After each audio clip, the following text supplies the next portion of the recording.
Contract extensions is happening still with Nathan Ferguson reportedly signing a new deal at Palace's Stadium. We're going to be talking about it. Is that a bad thing or good thing? I know some of you may be a bit upset. Some of you don't care. Some of you wanted him to stay. So we'll be discussing that. And also more incoming news. And we'll be answering your questions. So send them in throughout the show. But for now, let's get started with Palace news.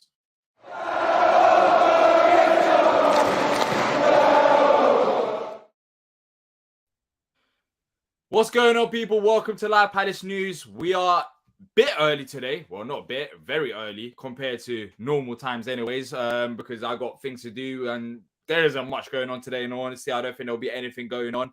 There was a highlight today of Zaha coming back to the training ground. I guess if you count that as news, AJ, is he staying? He's staying. He's staying because he came to the training ground today to work out. Yeah, he's staying. And he posted 3 dots. But look, we're not going to stay on for too long. As I said, I got a long drive today.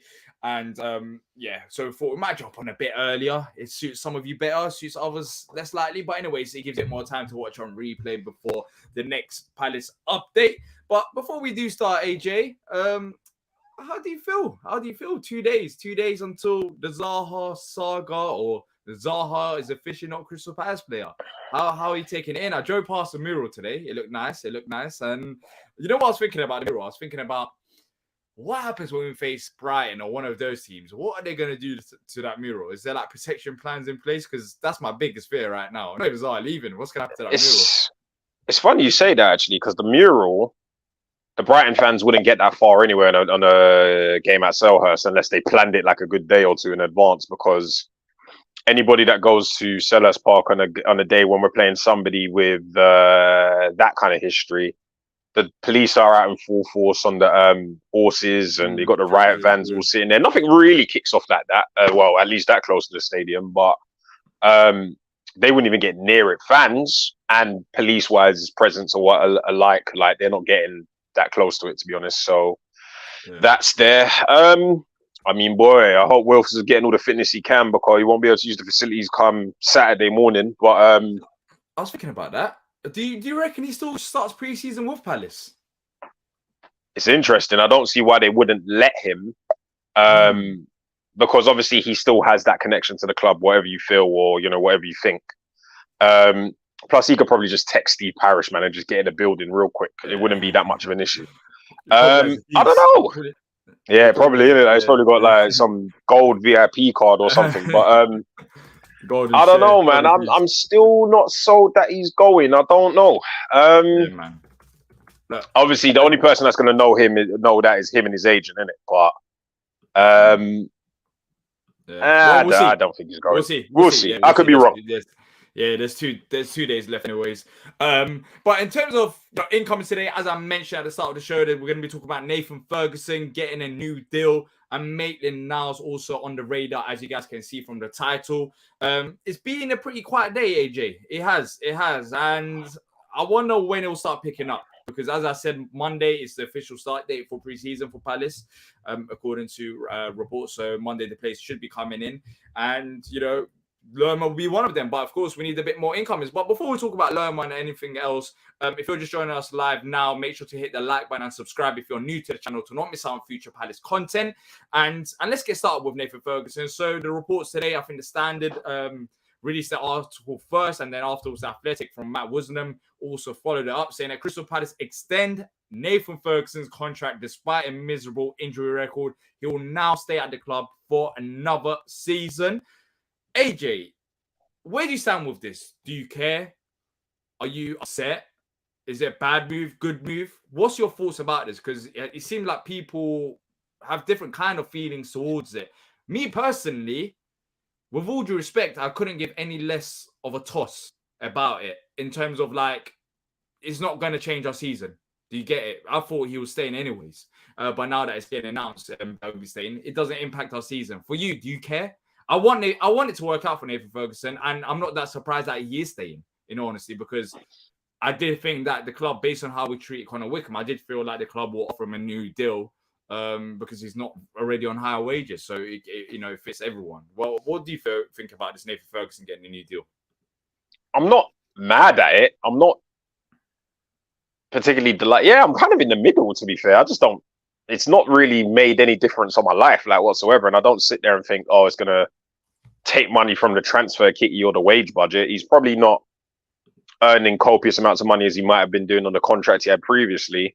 The club must obviously see something in him for them to be. Yeah, apparently he's like very, very highly rated. So if there is some sort of scenario where he can be the player that he's supposed to be, I think Palace would feel, or even me personally would feel a certain way if he went to maybe a lower league or another club and all of a sudden he started shining after the 3 years we've essentially invested in the kid. And if he does get fit and does get up to standard like the rest of the guys in the squad, then obviously that's a bonus for us because obviously he can play fullback when he was a week in, week out player very well. He's very strong. He's very well. In terms of where beforehand he was very quick and obviously had a lot of potential. He's only 22, so it's not to say we just got somebody like holding up mindless space in the dressing room. I'm just not fussed. I'm happy for him because obviously it gives him a chance to really, maybe a last chance, give him a chance to really come back from the dead essentially in terms of his career and his ability and show us what he's got. Obviously, if he has another season of just layoffs and injuries and stuff like that, then obviously that's going to be another conversation come next summer. But good luck to the kid, man. Hopefully we can see something out of him and hopefully he can, bring something to the team. And unfortunately, the narrative of things as it stands right now is he will be like a new signing. But I don't know, man. We'll see what he's got. 8 minutes, apparently. That's it. I think I was there. It was Tottenham, innit? It was Tottenham when he came on, innit? On Boxing Day. Yeah, Tottenham on Boxing Day. I remember. I won't forget that when there was a few COVID stuff going on around that time. I was at that game and he came on for 8 minutes and I thought, wow, finally, he's back. And hopefully now it's a new era. Then afterwards, he goes out injured again. Do you think this is it, though? Do you think after this year, there's no other contract extension for Nathan Ferguson, that he just has to stay fit? And what is your basic expectations now? Because for me, I think it'll be a successful season for him if he stays fit and maybe halfway through towards the end of the season, if he gets a bit of game time here and there, maybe in cup competitions, I think that'll be a success. But for you, how would you define success next year for Nathan Ferguson? I need to see a return. I'm thinking 10 or 15 games. Maybe 15 might be pushing it, but I want to see 10 games out of him. Now, I don't mean 10 starts. I mean, I want to see him on the pitch, do at least a little 20 minutes here, 20 minutes there, then eventually get a start, hopefully towards the end of the season. But I want to see a good 10 or 15 appearances, if that's the case, if we include cup games and league games and all the rest of it. He not only needs to come back from this and show that he's fit, he needs to come back from this and put himself in a position where he can break into the first team or cannot be ignored in terms of what he brings to the starting 11. If you want to convince me otherwise, because even if he comes and plays 3-4 games, you might as well let him go next season anyway, because it would be just a waste of time. And especially at 22, this is the time of his career where he needs to kick on at some point. So I need to see a good 10, 15 games. I don't care if it starts with like substitute appearances, just getting a little 20 minutes, 30 minutes, half a game, full game.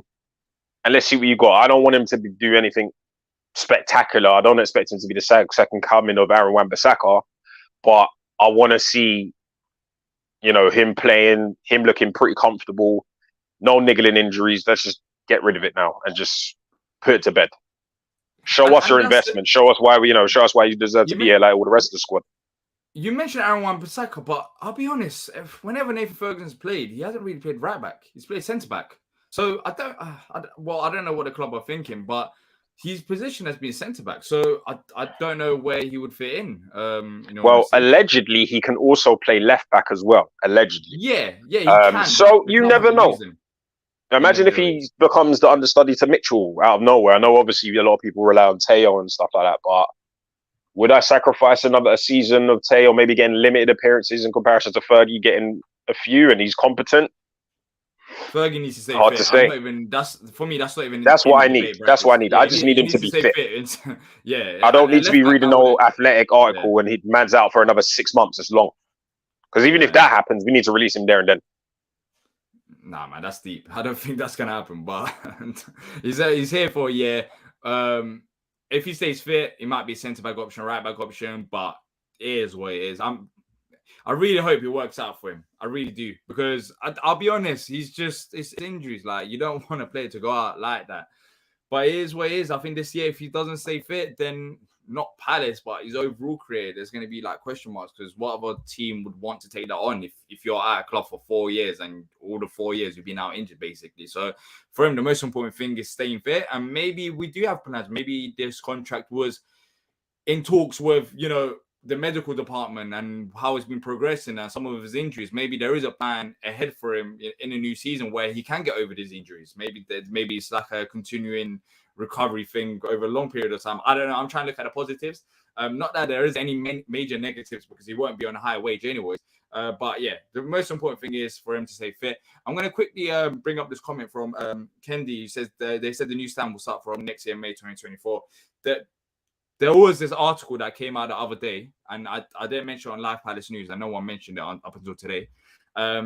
This ain't news. This was reported, earlier on. The article basically went back to the Athletic's article in the past and just made a new article. Like, it just made no sense. So there's no point talking about it. But yeah, the newsstand is meant to start next end of this upcoming season.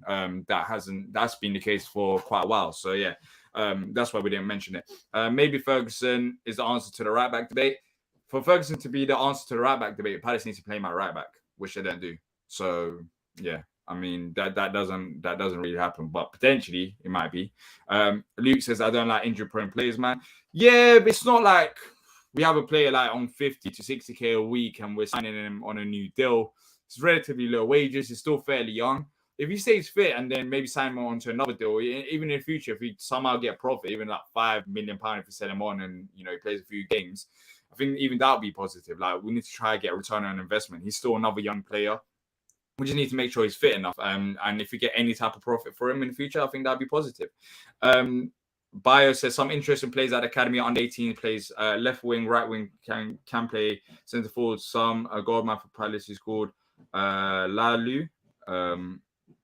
Yeah, do you know? Have you heard of him? I haven't. I'll be honest. I don't know exactly.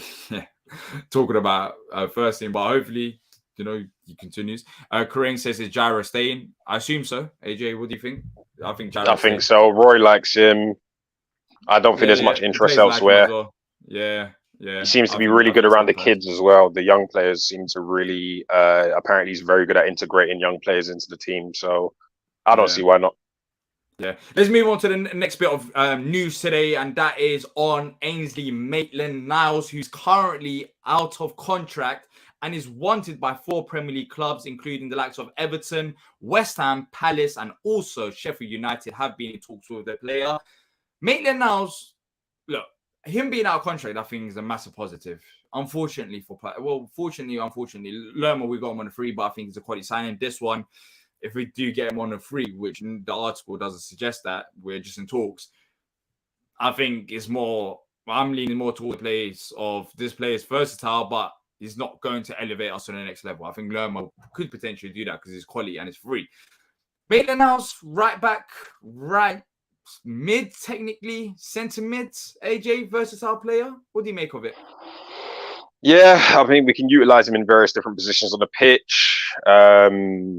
He's never been outstanding in any of those positions wherever he's been. It kind of just reminds me of like when we signed Schlupp all those years ago, just somebody that you can use in just multiple positions, isn't going to set the team alight, might pop up with an odd goal or two, will probably give you a 6, 7, possibly an 8 out of 10, but it doesn't excite me. But at the end of the day, if we are in this budgeting side of things, then maybe we may just have to accept that. I'll take him. I think we could definitely use a player like that in terms of just filling in a few gaps if we start getting injury flagging and coming up, and if we're in a position where we might need to sort of rotate the squad, I'd have him. I can't see as a free player, it doesn't upset me either. Okay, but realistically, I don't see that happening though. I think if he's joining a club, he wants guarantees to play. So, do you think he gets that guarantees at Palace? I don't think that's if I don't think he walks. I don't think he walks into our starting 11. I don't think he walks into our starting 11. To be brutally honest. Yeah. So I think that pretty much answers. I just don't see. I think Palace suits London club. He was playing at Arsenal as well before. That probably helps, but for him, it's probably just bigger than London club. I don't know. It depends on the player. I don't know about his situation, but Everton, West Ham, Sheffield United, West Ham are also there as well. Where do you think he fits in? As you said, he's a versatile player. Ideally, you can talk about right back, but in the past, he did have problems playing that right back position. Not that he was bad, but because he didn't want to play there.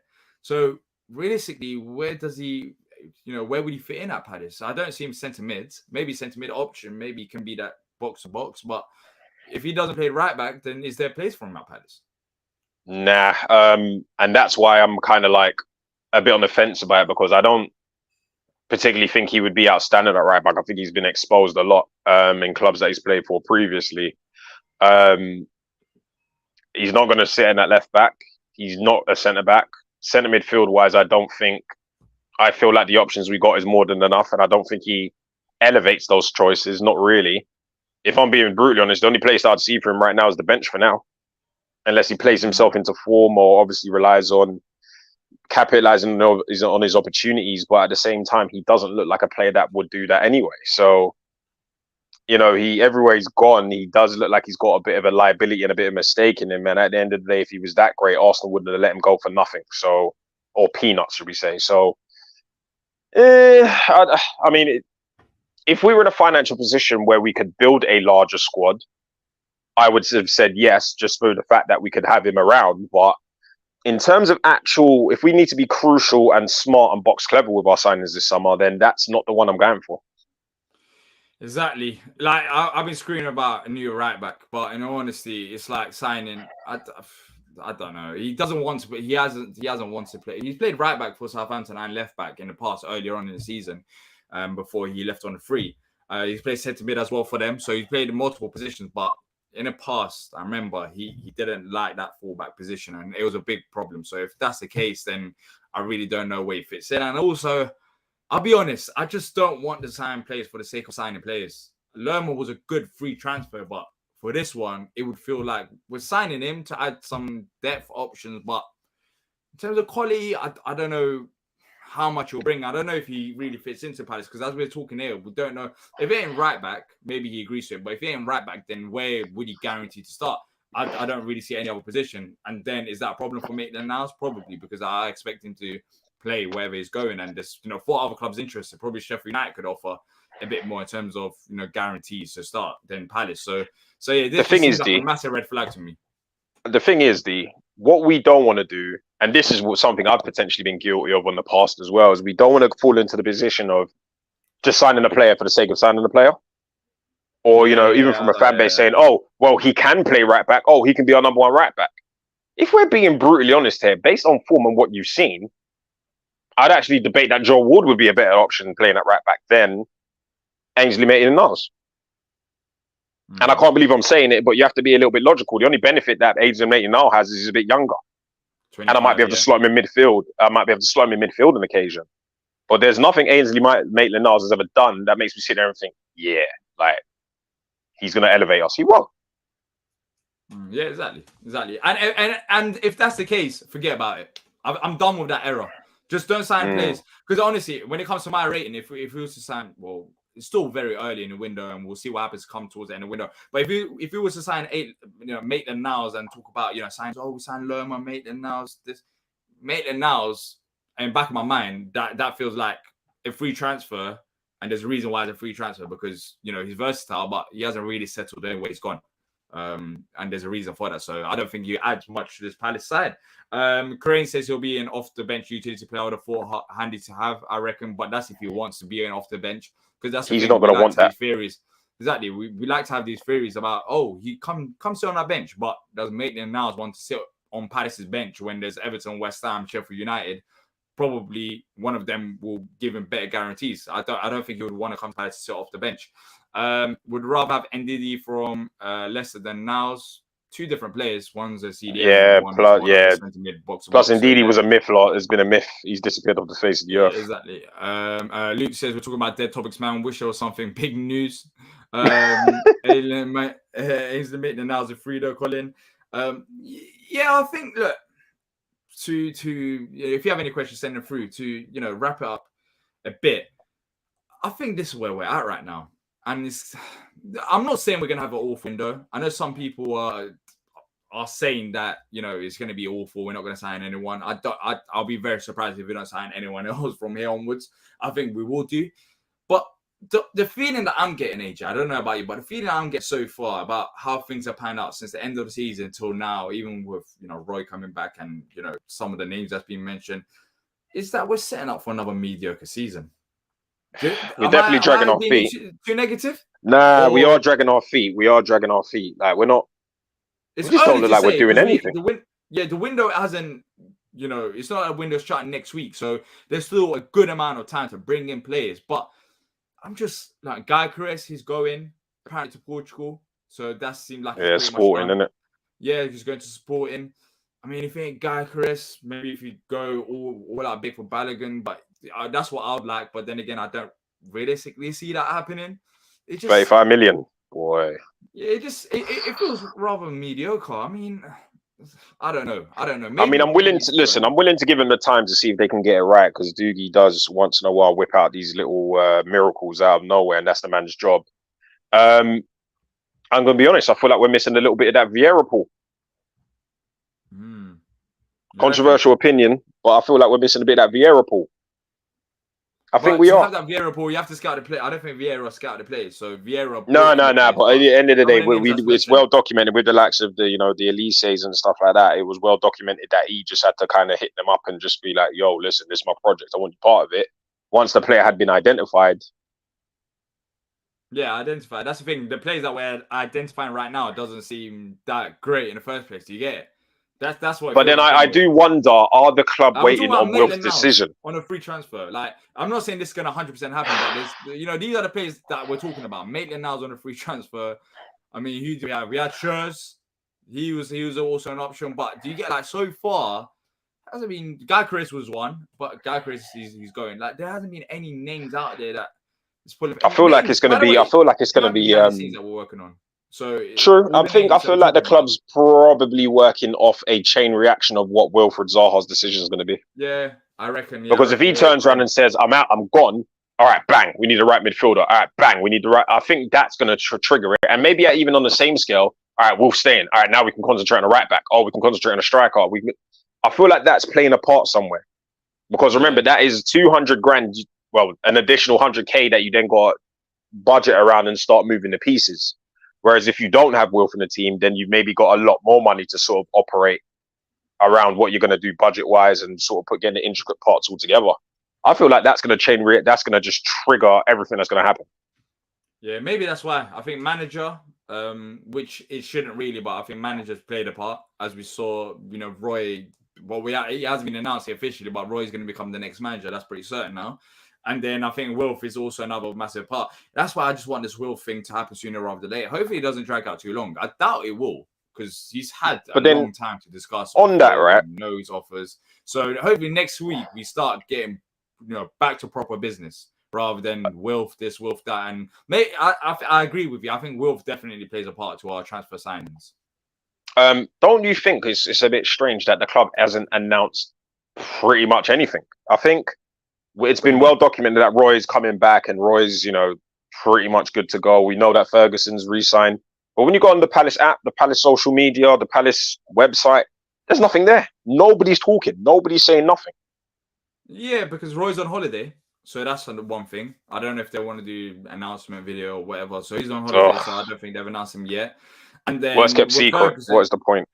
With Ferguson, it was when the retained list came out, there was there that we offered him a new contract. And Ferguson, I'll be honest, I don't think they're in a rush and that's Ferguson. I don't think that's gonna, bring everyone back to literally if you do get Ferguson. So yeah, there's nothing worth announcing quickly. I mean, Hodgson will happen. Hodgson will happen when he comes back on holiday. I don't know when he's coming back on holiday. I'm not his personal assistant, but he should be coming. I doubt he's going for that. I doubt he's going for. It'd be nice if he'd be back before Monday, innit?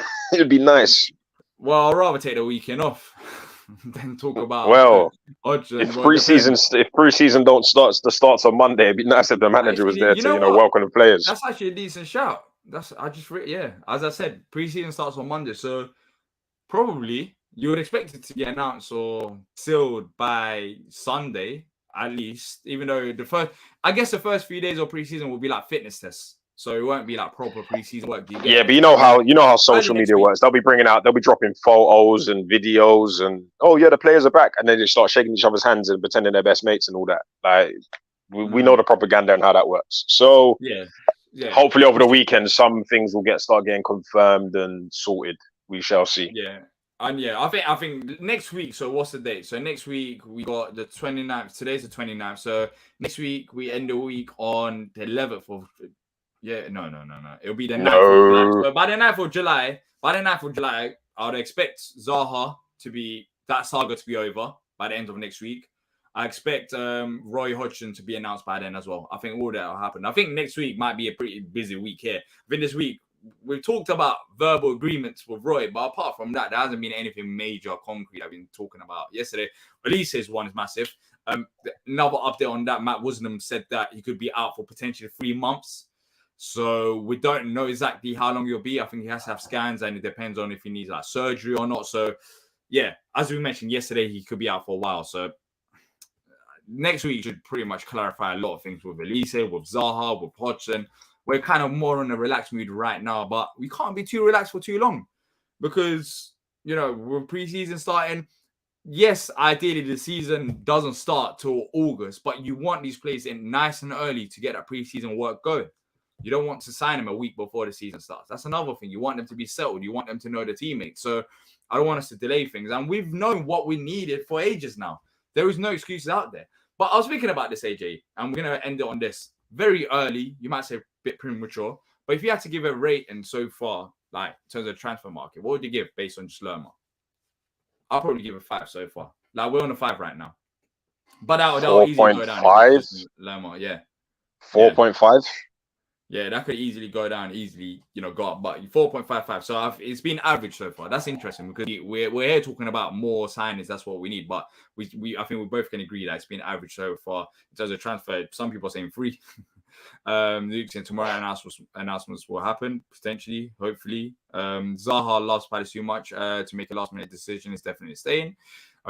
Once again, I hope you lot are right.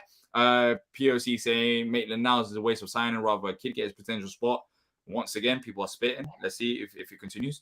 Corain says Doug has been the man bringing in players. No, Vieira fell apart and he couldn't get Gallagher into complete his vision. Yeah, but he's brought in some decent players as well, Dougie. Luke says 3.